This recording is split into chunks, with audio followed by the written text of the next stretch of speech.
AI आथ' दा मोनसे साबजेक्ट जानानै फैबाय। दा AI खौ बिसोरो स्कुल कलेजावनो माने साबजेक्ट हिसाबै मोनखासिगोन। दा दानि जुगाव AI आ बिराद इम्परटेन्ट मोनसे साबजेक्ट जाबाय। आं बुंदों स्टुडेन्टफोरखौ जे हायोब्ला नोंसोर AI साबजेक्टखौ ला।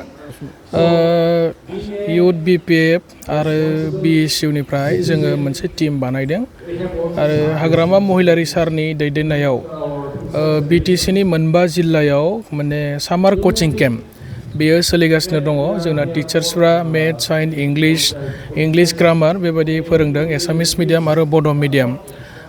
जोङो फैयै फैयै दिनै गहपुराव नोंथांमोननि बे दैमालु सेन्टाराव सफैबाय आरो बावहाय फैनानै जोङो स्टुडेन्टफोरजों माने इन्टारेक्सन खालामदों दे बिथांमोना क्लासखौ बोरै मोन्दों फोरोंनायखौ बोरै मोन्दों साबजेक्टनि सायाव बिथांमोननि कनसेप्टआ क्लियार जादोंना जायाखै।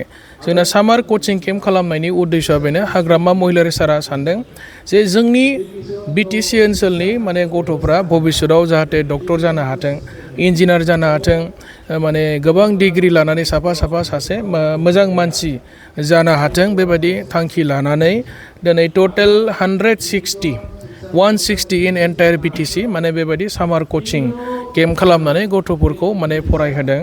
मानोना गोबां गथ'फ्रानो मोजाङै क्लास खालामा आरो सामार कचिं माने सामार टाइमाव बिसोरो गोलोम बोथोरनि बन्द समाव गोबाङानो टाइमखौ ओरैनो माने नस्थ' खालामो आरो फरायनो नागिरा। दा बेनिखायनो बिथांमोना समखौ जाहाथे नस्थ' खालामालासेनो लेखा फरायनायाव गोसो होयो फैबाय थानाय मेट्रिकआव आरो हायार सेकेन्डारि एग्जामाव जाहाथे मोजां पार्सेन्टेज लानो हायो बिसोरनि फिउचारा जाहाथे मोजां जायो बे थांखिखौ साननानै हाग्रामा महिलारि सारा इउथ BPF आरो BSU नि जइन्ट मोनसे टिम खालामनानै जोंखौ दिनै मोनफ्रोमबो कचिं सेन्टाराव बेरायदों आरो दिनै बेरायनानै जोङो मोजां मोनदों। गोबां स्टुडेन्टफ्रा फैदों आरो बिथांमोननि जिबनाव माबा मोनसेबाबो लाब जागोन। बिथांमोना फैबाय थानाय टाइमाव परिखायाव माने मोजां रिजाल्ट खालामनो हागोन बेखौ जों आसा खालामदों आरोखि। औ आं बुंदों गथ'फ्रा माने फुङावनो सिखारनांगौ 4टायाव सिखारनो थिनदों आङो। 4टायाव सिखारनानै 4टानिफ्राय 5टासिम मा साबजेक्ट फरायगोन 5टानिफ्राय 6टासिम मा साबजेक्ट फरायगोन दैलि स्टाडि मोनसे रुटिन उइकलि मोनसे रुटिन बानायनो होदों आं बिथांमोनखौ आं साजेस्ट खालामदों आरो बेनिफ्राय माने 3-4 बोसोर सिगांनिफ्राय जा कुइसन फैदोंमोन मेट्रिकआव आरो हायार सेकेन्डारियाव गासैबो कुइसन पेपारखौ कालेक्ट खालामनानै बेखौ माने एन्सार खालामनो होदों। बेखौ माने मा टेकनिकजों कुइसन सोंनाय जायो बेखौ नायनो होदों। गावसोर हायाब्ला टिचारफोरजों रायलायलायनानै बेनि एन्सारखौ सल्भ खालामनो हायोबा माने मोजां माने पार्सेन्टेज लानो हागोन एग्जामा बिसोरनि थाखाय माने इजि जागोन। दा बे खोथाखौ आङो साजेस्ट खालामदों खमब्लाबो सानसेयाव 10 घन्टा 12 घन्टा माने फरायनांगोन।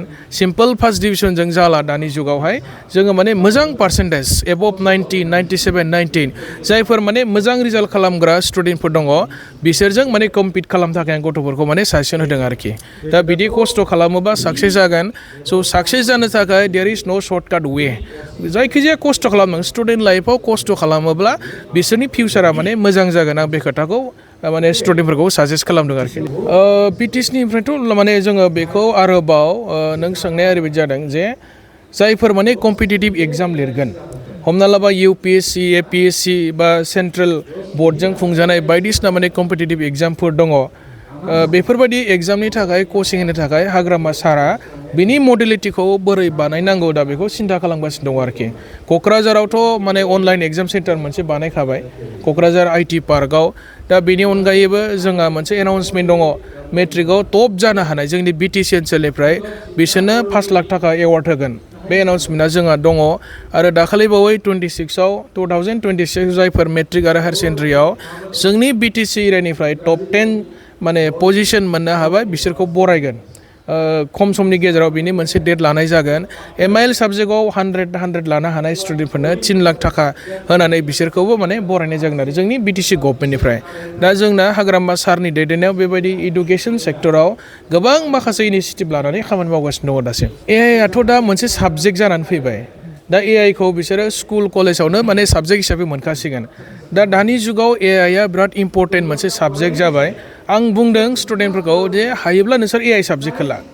माने गोदान साबजेक्ट जेबो माने जायफोर इन्ट्रडिउस जागासिनो दङ बै साबजेक्टफोरखौ लायोबा साख्रि मोननाया सुबिदा जागोन आरो सिम्पोल ML खालामनाङा टेकनिकेल लाइनावबो फरायनांगौ जोंनि गथ'फ्रा।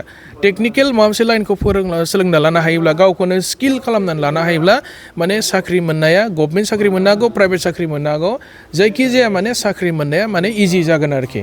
दा सिम्पोल नर्मेल एमएल'जों हयथ' साख्रि मोनाबो जानो हागौ मालाबा समाव पार्सेन्टेजफोरा जुदि थिग नङाब्ला दा बेनिखायनो आंनि साजेस्ट खालामनाया मा जोङो टेकनिकेल लाइनाव बांसिन गोसो होनो थाखाय आङो स्टुडेन्टफोरखौ खावलायदों जाहाथे इन फिउचार डिग्रि जोबखांनानै बेखार जानो गोनां जाया